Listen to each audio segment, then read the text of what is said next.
जय श्री हरि विष्णु। प्रिय भक्तों, आज रमा एकादशी के दिन सुनिए एकादशी माता की आरती। माता की आरती सुनने से अनंत गुना कोटि फल की प्राप्ति होती है। तो आइए इस पवित्र आरती को सुनते हैं। ओम जय एकादशी जय एकादशी जय एकादशी माता। विष्णु पूजा व्रत को धारण कर शक्ति मुक्ति पाता। ओम जय एकादशी माता। विष्णु पूजा व्रत को धारण कर शक्ति मुक्ति पाता। तेरे नाम गिनाऊं देवी भक्ति प्रदान करिनी। गण गौरव की देनी माता शास्त्रों में वरिनी। ओम जय एकादशी माता। विष्णु पूजा व्रत को धारण कर शक्ति मुक्ति पाता। मार्गशीर्ष के कृष्ण पक्ष की उत्पन्ना विश्वतारिणी जन्मी। शुक्ल पक्ष में हुई मोक्षदा मुक्तिदाता बन आई। ओम जय एकादशी माता। विष्णु पूजा व्रत को धारण कर शक्ति मुक्ति पाता। पौष के कृष्ण पक्ष की सफला नामक है। शुक्ल पक्ष में होए पुत्रदा आनंद अधिक रहे। ओम जय एकादशी माता। विष्णु पूजा व्रत को धारण कर शक्ति मुक्ति पाता। नाम षट तिला माघ मास में कृष्ण पक्ष आवे।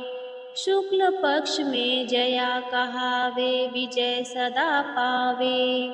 ओम जय एकादशी माता। विष्णु पूजा व्रत को धारण कर शक्ति मुक्ति पाता। विजया फाल्गुन कृष्ण पक्ष में शुक्ला आम्ल की। पाप मोचनी कृष्ण पक्ष में चैत्र महाबल की। ओम जय एकादशी माता। विष्णु पूजा व्रत को धारण कर शक्ति मुक्ति पाता। चैत्र शुक्ल में नाम कामदा धन देने वाली। नाम वरुथिनी कृष्ण पक्ष में वैशाख माह वाली। ओम जय एकादशी माता। विष्णु पूजा व्रत को धारण कर शक्ति मुक्ति पाता। शुक्ल पक्ष में होय मोहिनी अपराजेष्ठ कृष्ण पक्षी। नाम निर्जला सब सुख करने शुक्ल पक्ष रखी। ओम जय एकादशी माता। विष्णु पूजा व्रत को धारण कर शक्ति मुक्ति पाता। योगिनी नाम आषाढ़ में जानो कृष्ण पक्ष करनी। देवशयनी नाम कहायो शुक्ल पक्ष धरनी। ओम जय एकादशी माता।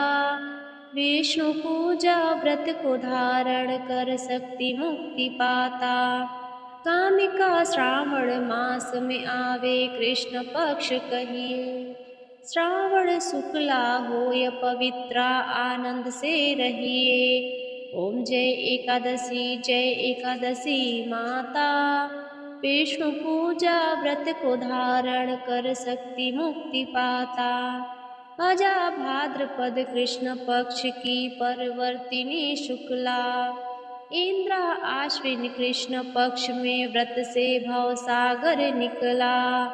ओम जय एकादशी माता। विष्णु पूजा व्रत को धारण कर शक्ति मुक्ति पाता। पापा कुंसा है शुक्ल पक्ष में आप हननहारी। रमा मास कार्तिक में आवे सुखदायक भारी। ओम जय एकादशी माता। विष्णु पूजा व्रत को धारण कर शक्ति मुक्ति पाता। देवोत्थाने शुक्ल पक्ष की दुख नाशक मैया। पावन मास में करो विनती पार करो नैया। ओम जय एकादशी माता। विष्णु पूजा व्रत को धारण कर शक्ति मुक्ति पाता। परमा कृष्ण पक्ष में होती जन मंगल करिनी। शुक्ल मास में होय पद्मिनी दुख दारिद्र हरिणी। ओम जय एकादशी माता। विष्णु पूजा व्रत को धारण कर शक्ति मुक्ति पाता। जो कोई आरती एकादशी की भक्ति सहित गावे। जन गुर दिता स्वर्ग का वासा निश्चय वह पावे। ओम जय एकादशी माता। विष्णु पूजा व्रत को धारण कर शक्ति मुक्ति पाता। ओम जय एकादशी माता।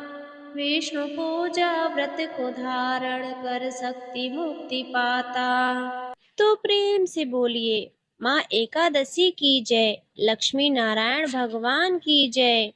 प्रिय भक्तों, अब आइए सुनते हैं रमा एकादशी की व्रत कथा।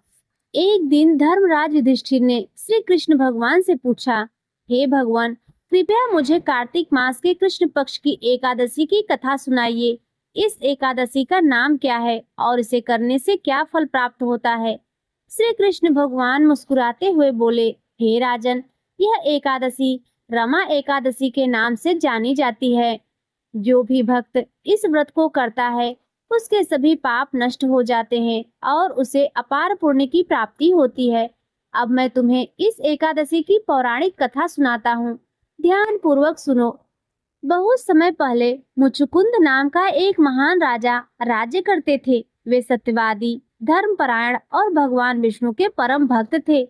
उनके मित्रों में इंद्र, वरुण, कुबेर और विभीषण जैसे देवता शामिल थे। उनकी एक सुंदर और गुणवान पुत्री थी जिसका नाम था चंद्रभागा।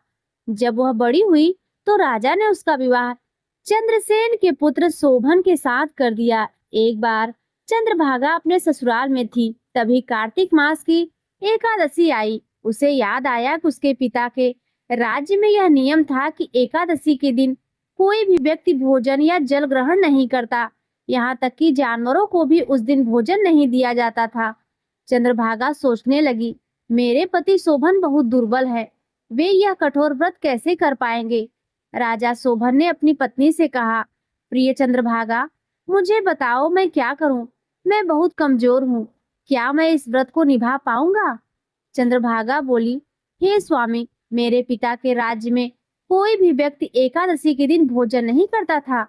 यदि आप इस नियम का पालन नहीं कर सकते तो किसी दूसरे राज्य में चले जाइए। यदि आप यहाँ रहेंगे तो आपको व्रत करना ही पड़ेगा। शोभन ने उत्तर दिया, तुम्हारी बात सही है प्रिय, लेकिन मैं इस व्रत को अवश्य करूंगा। मेरे भाग्य में जो लिखा है वही होगा। शोभन ने श्रद्धा से एकादशी का व्रत रखा। जैसे जैसे दिन बीता वह और भी अधिक कमजोर होता गया। जब रात आई और जागरण का समय हुआ तब उसकी स्थिति और भी खराब हो गई। अंततः भोर होने से पहले ही शोभन की मृत्यु हो गई। उसके शरीर का अंतिम संस्कार विधि पूर्वक कर दिया गया। चंद्रभागा ने पति के साथ सती न होकर अपने पिता के घर लौटने का निर्णय लिया। रमा एकादशी के व्रत के प्रभाव से शोभन को मंदराचल पर्वत पर एक दिव्य और सुंदर नगर प्राप्त हुआ। वह नगर सोने चांदी से बना हुआ था। जब सब प्रकार की सुख सुविधाएं थी और कोई शत्रु नहीं था, तब शोभन वहां राजा बनकर निवास करने लगा।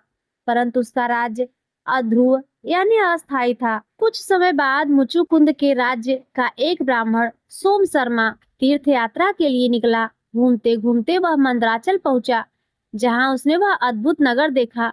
नगर के वैभव को देखकर वह आश्चर्यचकित हो गया। जब उसने वहां के राजा को देखा तो पहचान लिया कि यह तो उसके राजा का दामाद शोभन है। ब्राह्मण ने शोभन से जाकर कहा, राजन, मैं आपके ससुर मुचुकुंद के राज्य से आया हूँ। वहाँ सब कुशल है। आपकी पत्नी चंद्रभागा भी प्रसन्न है। शोभन ने प्रसन्न होकर कहा, हे ब्राह्मण, बताओ, मेरे ससुर और पत्नी कुशल हैं।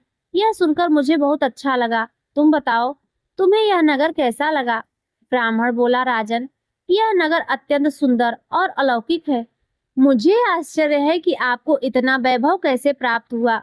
शोभन ने कहा, हे ब्राह्मण, यह सब रमा एकादशी व्रत के प्रभाव से मिला है। मैंने श्रद्धा से व्रत किया था, जिससे मुझे यह अद्भुत राज्य प्राप्त हुआ है। पर यह राज्य स्थायी नहीं है। यदि मेरी पत्नी चंद्रभागा इस व्रत के पुण्य से इसे स्थायी बना दे, तो यह सदैव बना रहेगा। ब्राह्मण ने कहा, हे राजन, मैं यह बात चंद्रभागा तक अवश्य पहुंचाऊंगा। जब ब्राह्मण लौटकर चंद्रभागा के पास पहुंचा तो उसने सारा वृत्तांत सुनाया।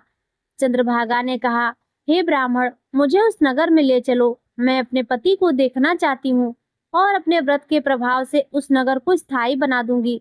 ब्राह्मण चंद्रभागा को लेकर मंदराचल पर्वत के समीप वामदेव ऋषि के आश्रम पहुंचा।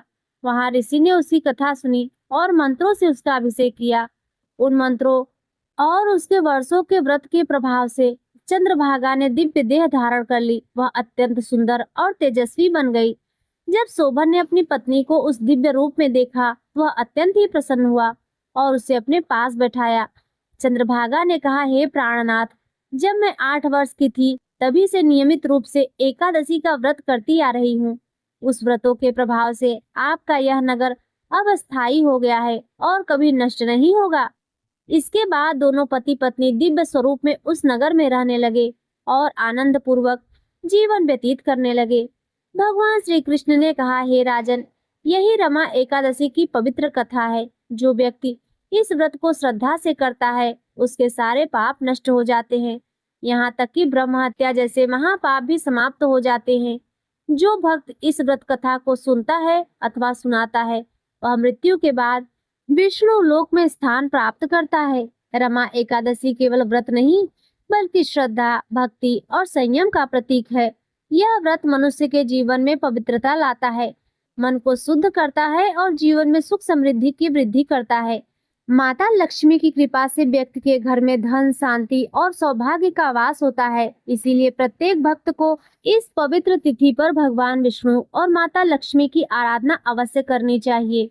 तो प्रेम से बोलिए, माँ एकादशी की जय, लक्ष्मी नारायण भगवान की जय। ये भक्तों, आज की ये वीडियो आपको अच्छी लगी हो तो वीडियो को लाइक जरूर करें। चैनल पर पहली बार आए हो तो सब्सक्राइब भी अवश्य करें और कमेंट में जय श्री हरि विष्णु अवश्य लिखें।